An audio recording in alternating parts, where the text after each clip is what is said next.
Hi everyone, welcome. आज हमारा topic है हाइड्राइड्स ऑफ बोरॉन्स, जिसे हम बोरेन्स भी कहते हैं।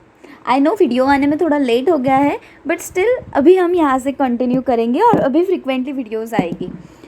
तो हाइड्राइड्स ऑफ बोरॉन्स में सबसे पहले जो कंपाउंड बोरॉन और हाइड्रोजन से बनते हैं, इसे हम बोरेन्स कहते हैं। मतलब हमें इसमें B और H ये दो मेन हीरो की रिक्वायर है।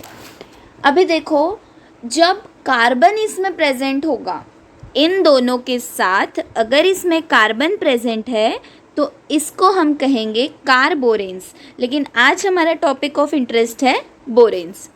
ओके, तो सबसे पहले देखते हैं कि ये जो बोरॉन है, बोरॉन कौन से ग्रुप से है। तो बोरॉन हमारा है 13th ग्रुप से। ठीक, ये हमने पिछले लेक्चर्स में देखा था जब हमने पी ब्लॉक एलिमेंट पढ़ना शुरू किया था।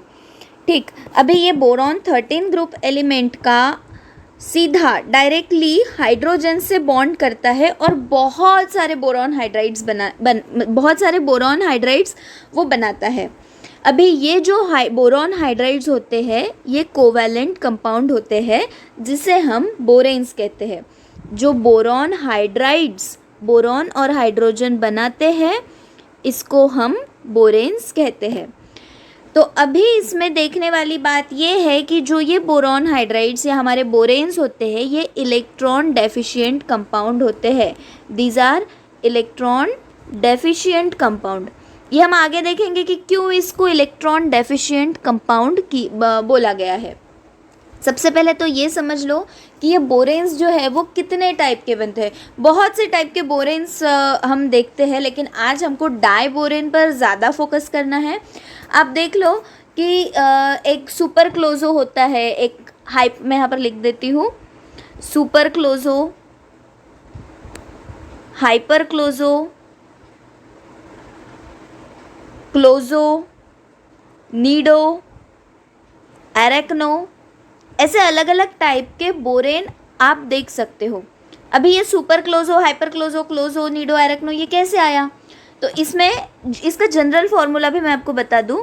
अगर BnHn+2 है तो उसको हम कहते हैं सुपर क्लोजो। अगर BnHn है तो उसको कहा जाता है हाइपर क्लोजो। अगर BnHn-2 इसको कहेंगे हम क्लोजो। अगर -4 नीडो, अगर -6 तो ये हो गया एरेक्नो। ये डेटा जो है वो अभी आपके इतना काम का नहीं है। अगर आप किसी कॉम्पिटिटिव का प्रिपरेशन कर रहे हैं तो उसमें ये चीज़ मायने रखती है। लेकिन अगर आप सेमेस्टर का प्रिपरेशन कर रहे हैं तो उसमें ये बस एक जस्ट आपको पता होना चाहिए कि अच्छा ये भी टाइप्स होते हैं, क्लोजो, नीडो, एरेक्नो, हाइपो, क्लैडो, ऐसे अलग अलग टाइप होते हैं। तो अभी ये कैसे आते हैं इसका मैं आपको जस्ट एक एग्जांपल बता देती हूँ। जैसे अभी हमको डाइबोरेन स्टार्ट ही करना है, तो डाइबोरेन कहाँ पर बिलोंग करता है ये भी हम देख लेंगे। देखो,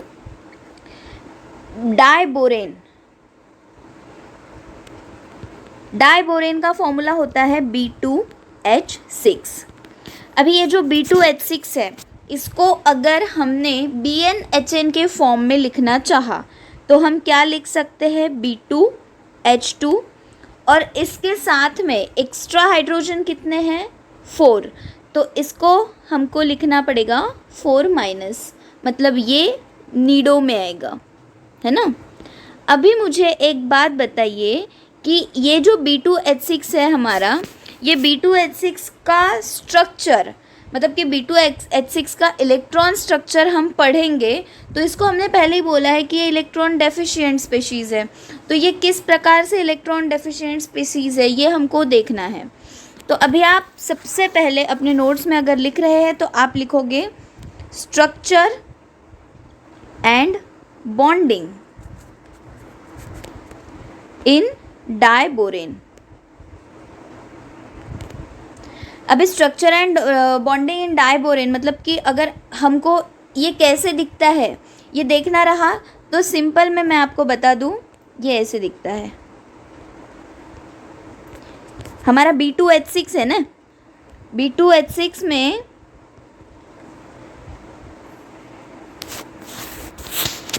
देखो B2H6, सॉरी यहाँ पे ऐसे BH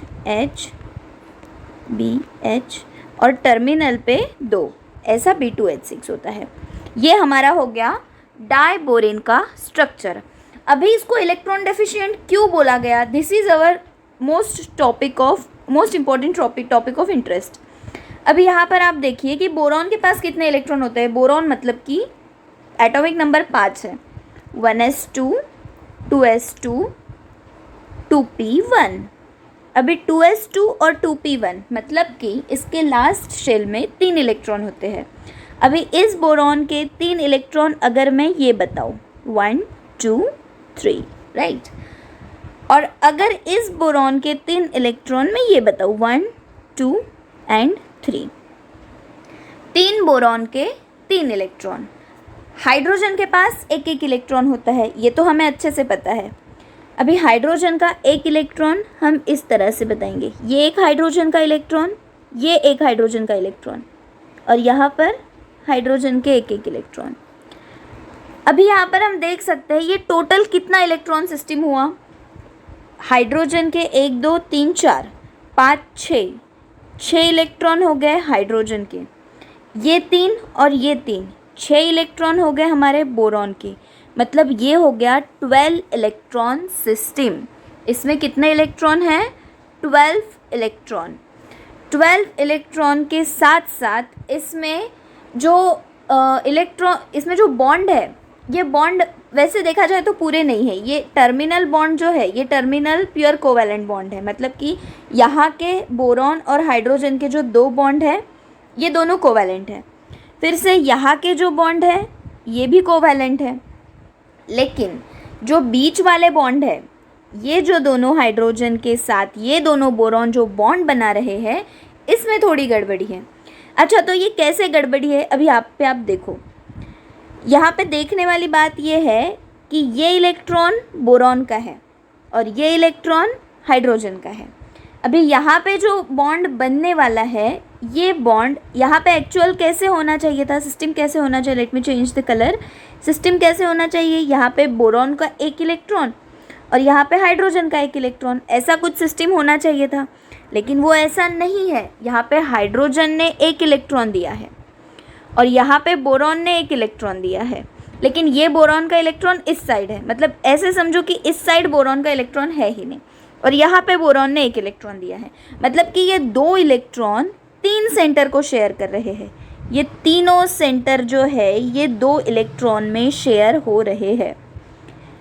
I hope you are getting my point. Similarly यहाँ पर अगर इस बोरॉन का 1 इलेक्ट्रॉन ऊपर की दिशा में मैंने बताया, तो नीचे क्या होगा, यहाँ पर तो कोई इलेक्ट्रॉन बचेगा नहीं राइट साइड में। तो यहाँ पे बोरॉन जो है, ये बोरॉन इस हाइड्रोजन का 1 इलेक्ट्रॉन और ये बोरॉन का 1 इलेक्ट्रॉन, ये 2 इलेक्ट्रॉन मिला के फिर से 3 सेंटर को कवर कर रहे हैं, लाइक दिस। तो ये कैसे बॉन्ड हो गए? इसको हम बोलेंगे 3 सेंटर्ड 2 इलेक्ट्रॉन बॉन्ड।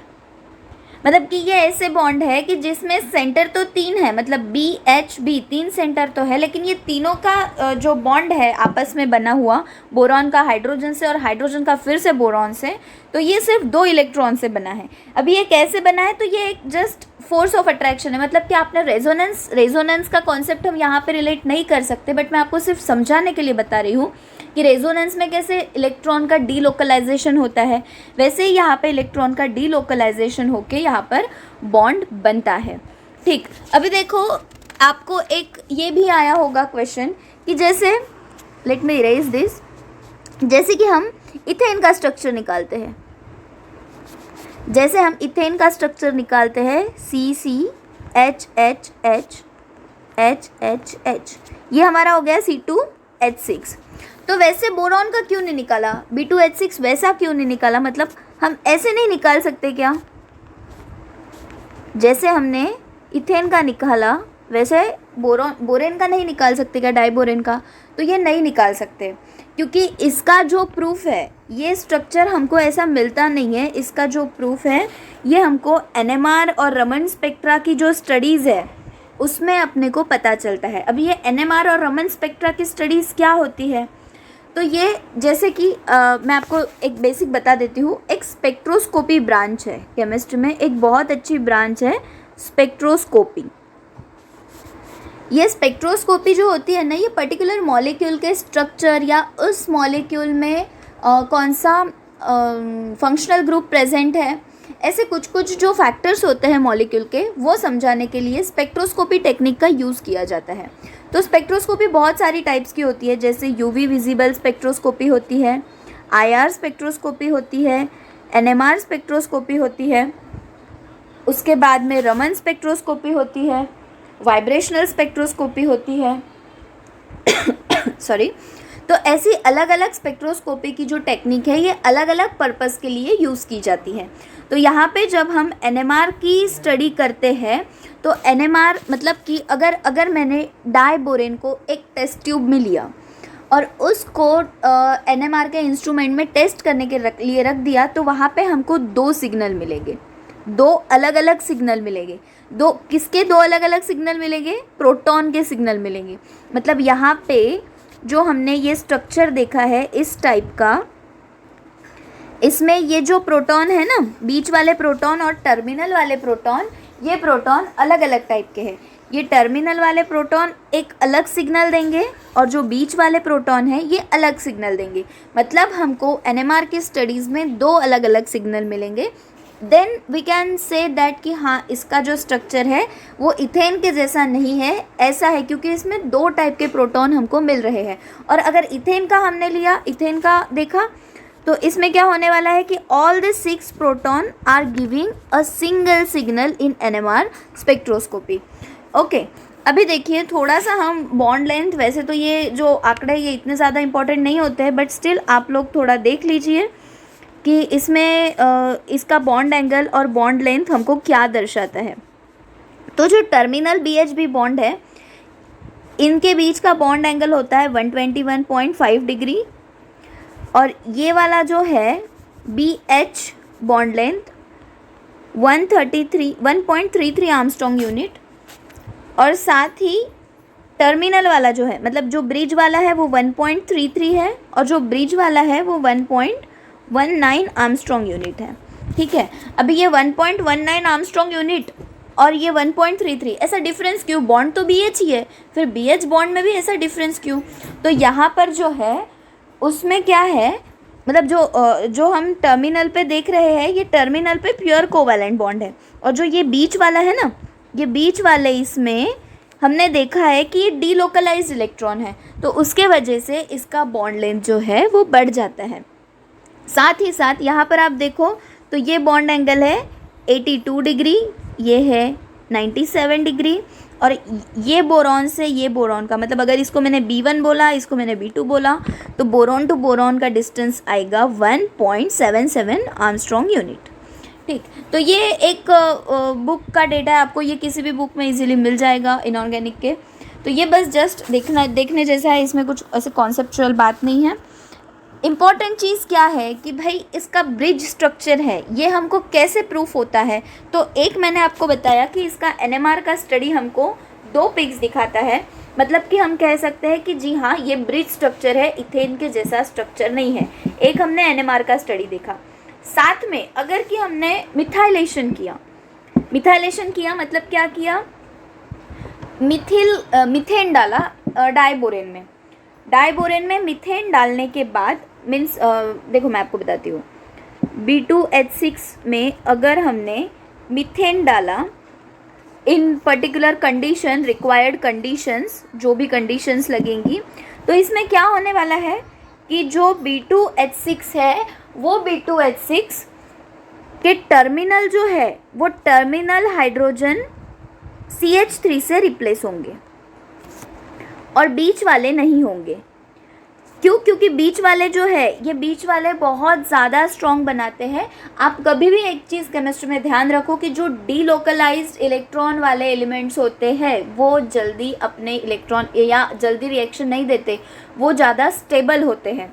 इसलिए यहाँ पे देखो ये जो टर्मिनल वाले हैं ये टर्मिनल वाले ही H रिप्लेस होते हैं और हमको वहाँ पे टर्मिनल पे ही मिथाइलेशन मिलता है। दोनों ब्रिजिंग हाइड्रोजन जो है उसके एटम मतलब ये दोनों हाइड्रोजन सेम रहते हैं, इसमें कोई चेंज नहीं आता है। तो ये भी एक फैक्ट है जो हमको सपोर्ट करता है कि जी हाँ ये ब्रिज स्ट्रक्चर ही है।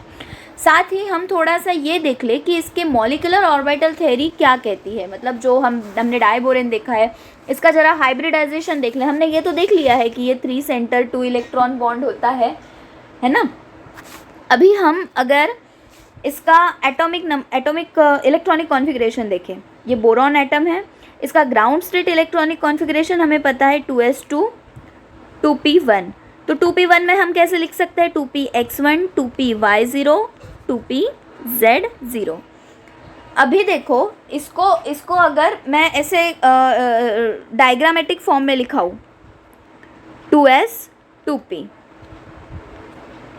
तो यहाँ पे हम 2 इलेक्ट्रॉन बता सकते हैं, यहाँ पे हम 1 इलेक्ट्रॉन बता सकते हैं।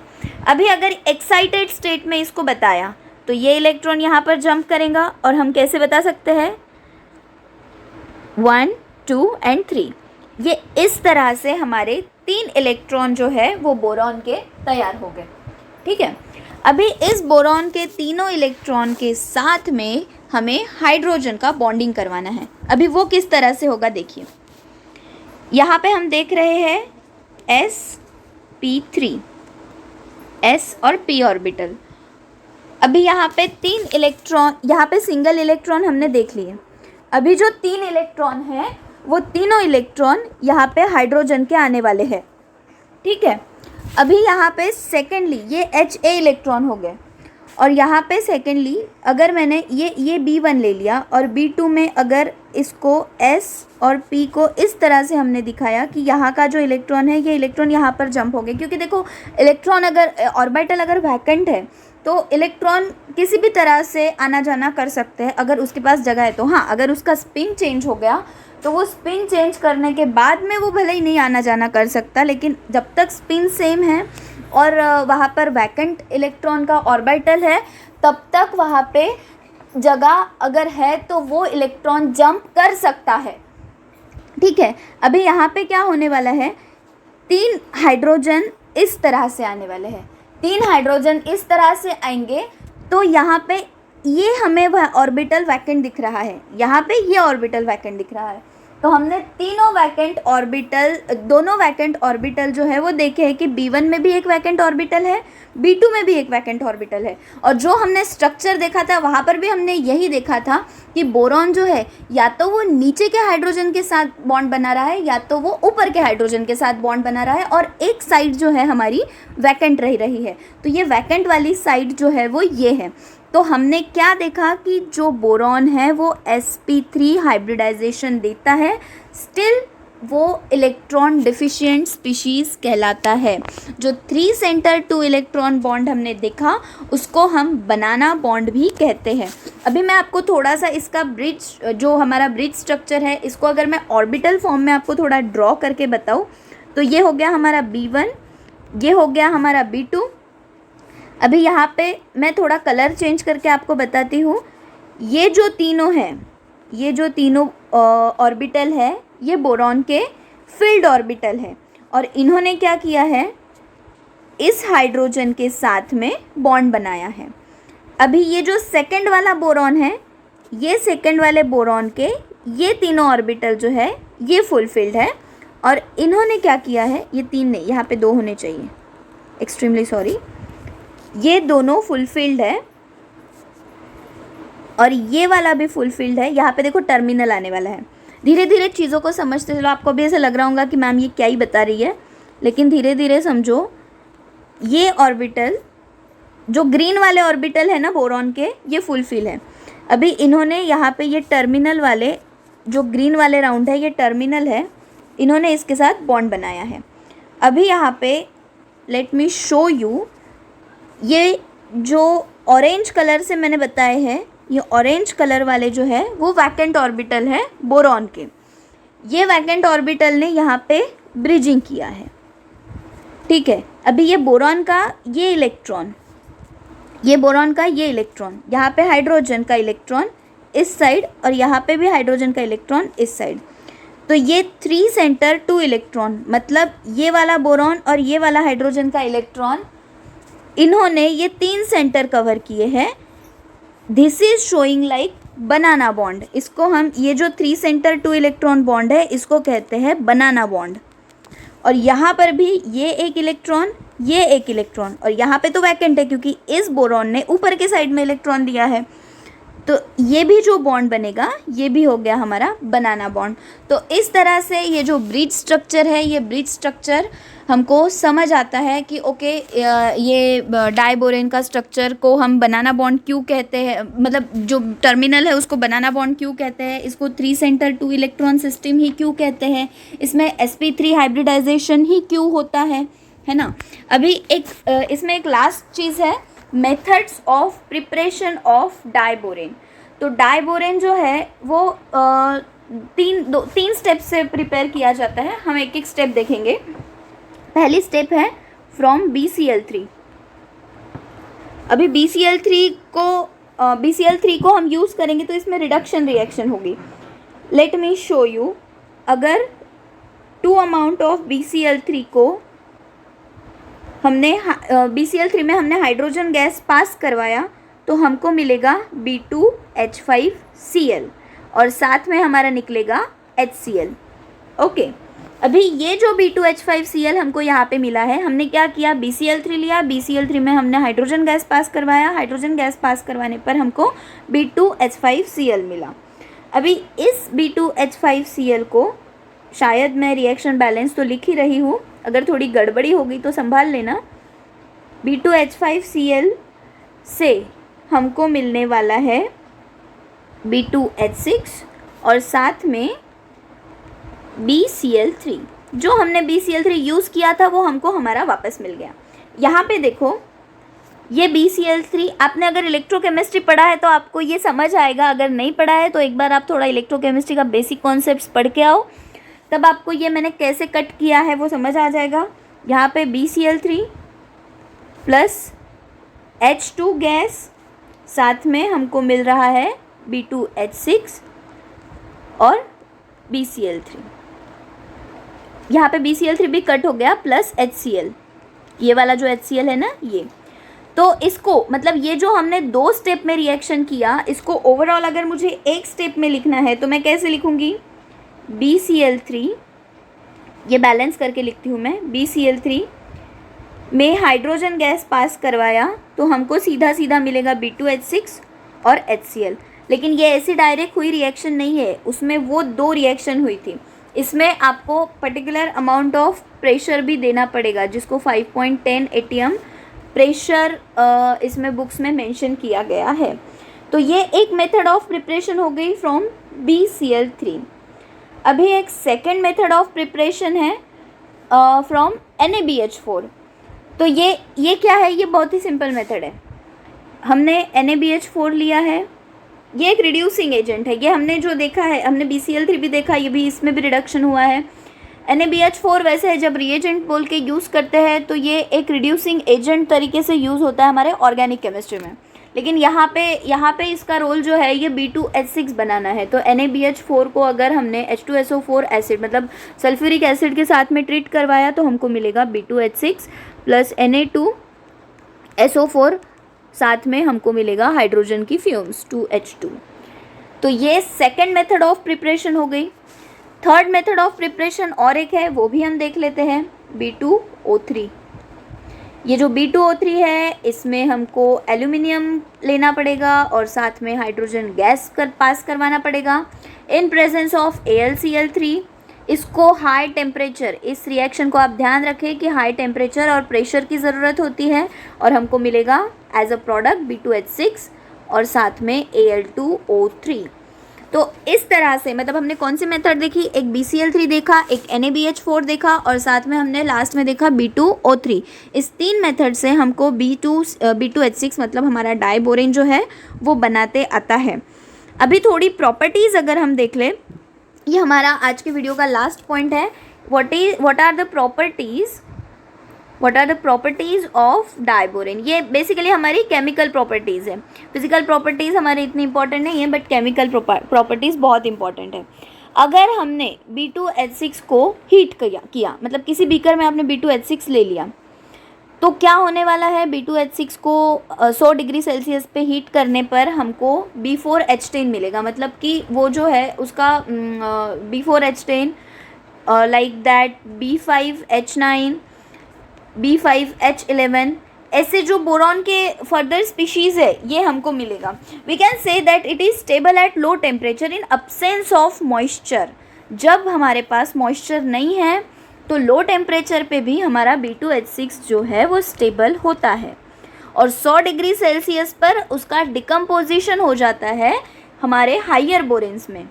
जैसे कि हमने यहाँ पे देखा, इनको हम हायर बोरेंस कहते हैं। तो हायर बोरेंस में इसका डिकम्पोजिशन हो जाता है जब हम टेम्परेचर बढ़ाते हैं। लो टेम्परेचर पर अगर मॉइस्चर नहीं है तो वो स्टेबल रहता है। तो ये पहली प्रॉपर्टी हमने हीट की देख ली।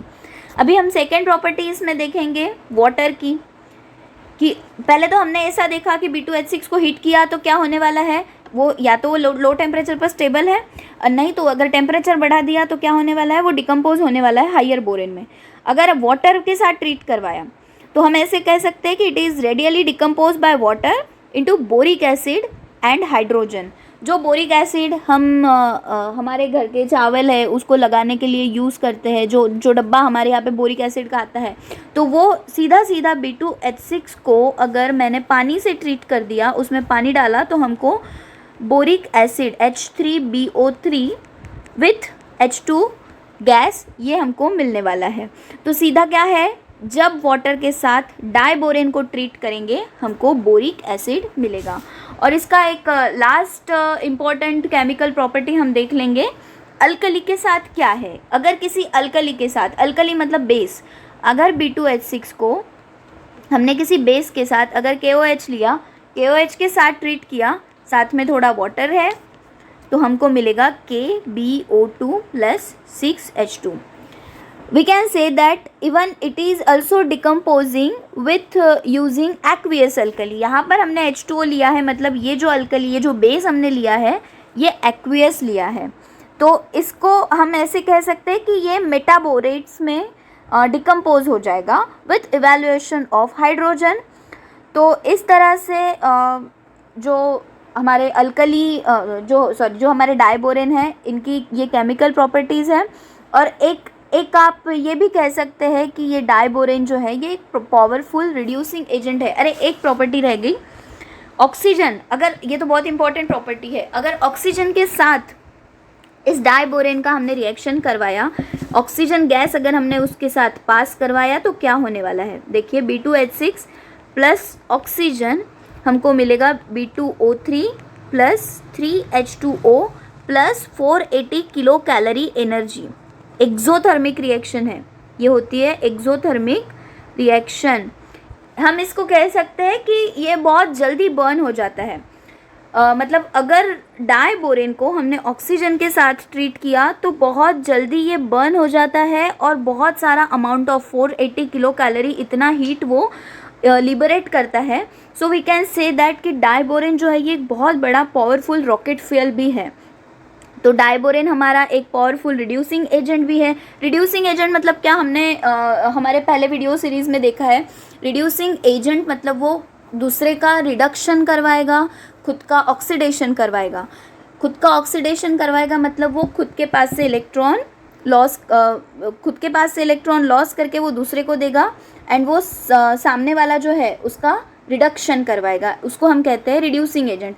खुद का ऑक्सीडेशन करवाना और दूसरे का रिडक्शन करवाना, मतलब वो खुद का जिसका ऑक्सीडेशन हुआ वो रिड्यूसिंग एजेंट होता है। तो ये हमने पिछले लेक्चर्स में ऑलरेडी देख लिया है, तो आप इसको जाके एक बार देख सकते हो पिछले वीडियोस में।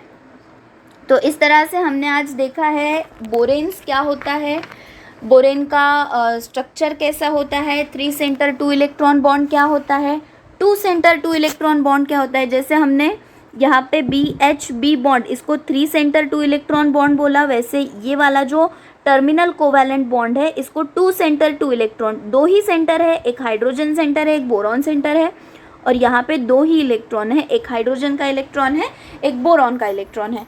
तो ऐसे 2 सेंटर 2 इलेक्ट्रॉन बॉन्ड इसमें कितने हैं, 4 है, क्योंकि यहाँ पे टर्मिनल 4 BH बॉन्ड है और यहाँ पे जो हमारे ब्रिज है ये 2 है, तो 4 ये 2 सेंटर 2 इलेक्ट्रॉन बॉन्ड है और 2 3 सेंटर 2 इलेक्ट्रॉन बॉन्ड है। तो इस तरह से हमने बोरॉन का आज पूरा स्ट्रक्चर, उसकी केमिकल प्रॉपर्टीज़ और साथ ही बोरॉन डाइबोरेन कैसे बनते हैं ये भी हमने देख लिया है। आने वाले लेक्चर में हम और कुछ नया देखेंगे, कार्बन फैमिली पढ़ेंगे। कार्बन फैमिली में उसके जो एलोट्रॉप्स है, ग्राफाइट है, डायमंड है, फुलरीन है, इन टॉपिक को भी हम थोड़ा सा टच करेंगे। आज के लिए इतना ही। Thank you so much for watching.